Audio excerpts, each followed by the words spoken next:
Imagine failing a college exam, not because you got the wrong answer, but because your AI prompt just wasn't, sophisticated enough.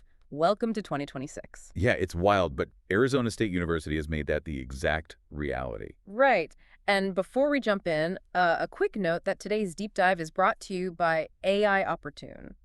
If you're trying to navigate the rapidly shifting artificial intelligence landscape, AI Opportune is really your go-to resource for understanding what comes next. I highly encourage you to subscribe to them to stay ahead of the curve. Absolutely, it is a fantastic resource. So our mission today is to explore an internal brief on how ASU has become the world's first truly AI native learning ecosystem. Instead of the usual institutional panic like banning tools and policing students, ASU treats AI as foundational infrastructure. Sort of like campus Wi-Fi, they call it an AI assumed paradigm. Okay, let's unpack this. Well, what's fascinating here is that this forces a complete redesign of how we actually evaluate students. ASU prioritizes what they term cognitive leverage. Cognitive leverage. Right.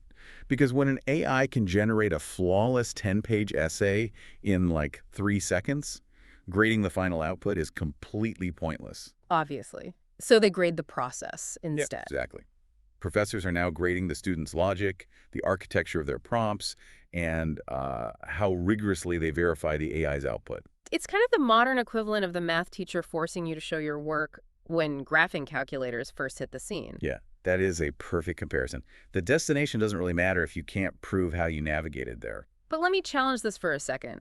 If a machine is doing the primary synthesis of information, doesn't that inherently degrade a student's own ability to synthesize? I mean, what are they actually learning if they aren't wrestling with the raw material? It is a fair concern, but the brief outlines how this actually elevates the learning process. Think of it like moving from playing every single instrument in a band to conducting the entire orchestra. Okay, so you're not the one playing the cello anymore. Right, but you have to know exactly when to cue the strings to create a symphony. By offloading that routine synthesis, the curriculum forces students into higher order, basically human-only competencies. Like what? Well, they are graded on critical synthesis, complex problem solving under tight constraints, and ethical judgment.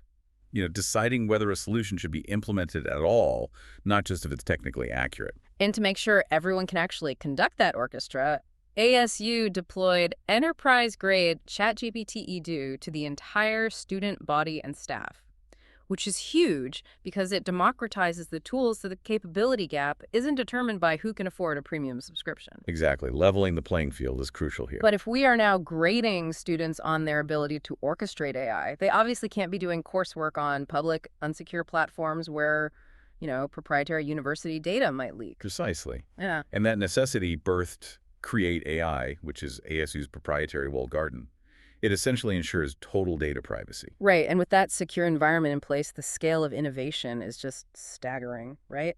Oh, absolutely. Through an OpenAI partnership, ASU has documented over 700 student and faculty projects via their AI Innovation Challenge. Here's where it gets really interesting, because I want to focus on what those projects are actually doing. The brief mentions this secure sandbox helps students bridge the capability overhang. Yes, the capability overhang is a huge concept here. And for you listening, that overhang is basically the idea that these AI models have massive dormant potential, but the average person only uses them to draft simple emails. So how does this environment turn casual users into power users? Well, by allowing them to build multi-stage autonomous workflows without the risk of breaking a public system. Students are building highly personalized mental health support tools and learning companions. Oh, wow. Yeah, and these companions adapt to their specific academic blind spots by syncing directly with their course materials. That is incredible. They act as active peer review partners, right? Exactly. They are developing what the brief calls agentic capabilities. So systems that act not just as search engines, but as active collaborators. So the AI essentially acts as a study buddy that stress tests your thesis before you hand it in to the human professor. Precisely. And if we connect this to the bigger picture, consider the impact on the faculty. Because an AI agent handles the 300 repetitive emails a week about syllabus due dates or basic coding syntax. That professor now reclaims 10 hours a week. Which they can spend on actual teaching. Yes, they use that time to do intensive one-on-one Socratic debates with struggling students. So by offloading the busy work, automation is paradoxically bringing back high-touch human mentorship. That's fascinating. It really is. They have realized that trying to outcompute a machine is just a losing battle. Right, so AI orchestration isn't just a neat trick anymore, it is a top-tier workforce requirement.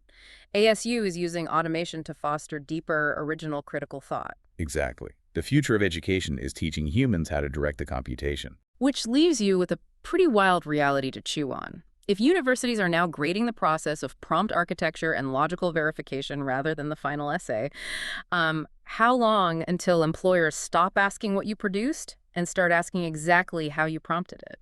That is the million-dollar question. Because tomorrow's workforce isn't about who has the right answer. It's about who knows how to ask the right questions. We'll catch you on the next deep dive.